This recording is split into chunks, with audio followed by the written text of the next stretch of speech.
So Emily and I decided we're going to do that. I didn't know where he lived. But every Thursday night at 7 o'clock, because I'm still monochronic, we got in our car and we would just drive and we would get in the car and say, who are we going to visit? I don't know. Let's go visit a student living there. So we would just go and we would come to the student and we would knock on the door and they would say hello and we would say hello and then we would just not say why we were there. It was hard. It was hard to not say why I had come. But just to go and not to ask pointed questions because I knew asking questions. So to try and make statements about things. I'm sure studying has been a wonderful joy this week, hasn't it? You know, families are always interesting to be part of. Politics in Sudan these days are very challenging, aren't they? You would make statements like that, and then they would talk or not talk about the statement, and you could engage in a wonderful conversation. It didn't mean questions were not allowed, but I didn't know how to ask public questions. I didn't know how to distinguish public questions from private questions. How much money do you earn? You see, that's a very private question in the United States, but it's not a private question in China. So you go to China to do business and you will be asked that question. You can anticipate that question because it's an economic status indicator that is a public question that can be asked. How much do you weigh? We consider that to be an illegitimate question. So what I'm trying to get you to see is even in our culture, we have questions that are legitimate and questions that are illegitimate, and the stranger doesn't know which ones are able to be asked and which ones not. So you make a statement along the lines of, you know, I'm feeling very healthy these days. And in Kenya, healthy was a euphemism for weight, which means I've been gaining weight. Sometimes people would come back from their home assignment and a statement they didn't like to hear was, oh, you're looking very healthy now, which means you probably gained 10 to 15 pounds over the course of your home assignment. So you had to decide whether that meant it was a good thing or a bad thing, but they meant it as a compliment. They didn't see it as a negative thing. But the reality was then we would go and just visit without a reason. And you might be saying to yourself, well, what time did they eat? Well, sometimes they would not have eaten. And what did they do? They just invited us to share it with them. For them, it was not an issue. If they didn't have enough food to go around, they would just make smaller portions. And if we refused the food, we were not being good guests. We learned how to partake of what they gave to us. And it was a very serious offer. Usually it wasn't even offered. They would not say, would you like to eat with us? Would you like to join us? They would simply set an extra place at the table, and it would be anticipated that you would naturally sit down with them and join them. You didn't need to wait for an invitation. So if you showed up around lunchtime, you could anticipate you were going to eat with them. That was just the reality of life. I got more comments that semester from students along these lines. Dr. Moreau didn't just say he wanted to be our friend. He became a friend. Why? Because I showed up without scheduling and didn't have a reason and just sat and talked. Didn't matter if they had a test the next day. Didn't matter if they had to prepare a sermon for the next day. But you know what? It mattered to us, and that's one of the reasons we went on Thursday nights. It did. We were still monochronic. We just didn't tell them. We didn't tell them they were coming, and we didn't go to the same house. So we went to a different house every week. And so it wasn't, oh, Dr. Moreau, it's 7 o'clock. I wonder if Dr. Moreau's going to come tonight. They didn't care about that. It was just an issue of that's what it means to be a friend in that setting. So you can understand that this is not just theory. This governs how we think about church and how we think about relationships.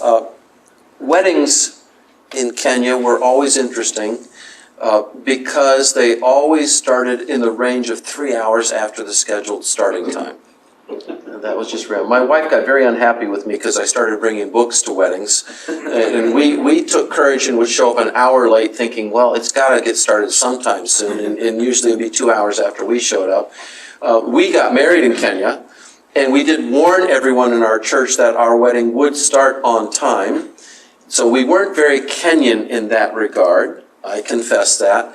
But at the same time, we gave them a warning, and everyone who was going to be there was there on time because they knew we were Americans. And they thought they will be strange in how they handle the wedding. One of the interesting things is, again, it could be seen as a status symbol. It's the bride's family who wasn't quite willing to let go of her, so they might delay the start of the wedding for the purpose of demonstrating that they're losing in the process and the others are gaining.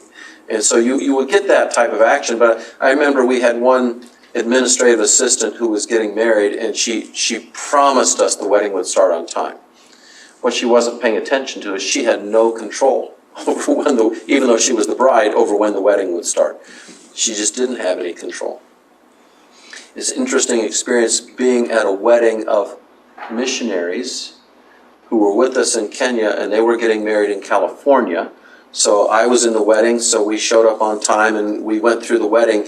And after the wedding, I went out to the parking lot and I saw somebody walking, and he just looked like he was walking like a Kenyan to me. And so I greeted him in Swahili, and we talked a little bit and asked him what he was there for. And he said, "Oh, I'm here for the wedding." And it was not necessarily very gracious, but I took a perverse form of delight in telling him the wedding was already over, to my shame. And the downcast look on his face, he had expected it to be about 3 hours late. So he showed up on Kenyan time for the wedding. I said, "But the reception is still going on." And his face immediately lit back up again because he knew he was still there. He hadn't missed out completely, and he could still show he was good friends with the couple. He knew both of them in the wedding. But again, this gives you a way of looking at time and how we orient time. Are you scheduled? I'm the type of person in seminary, about 5 weeks into the first semester, I was afraid I was behind. I feared failure. And so what I did was I got pieces of graph paper and taped them together, so I had a sheet this long, and I took my first class every day, every assignment, all the way across the semester, and did this for all of my classes, so I could just make a big X through it. I'm good at checking off lists. I love the feeling of checking off a list. That's a monochronic orientation as well, too. And once that list is checked off, I knew I'm good to go, so that I would get several days ahead in all of my courses, and that way if an emergency came up, I could relax and take the time off. I felt secure. But that gives you the level of monochronicity that is part of my life, and how it was a joy to be in Africa for 10 years and have some of that beaten out of me by the culture.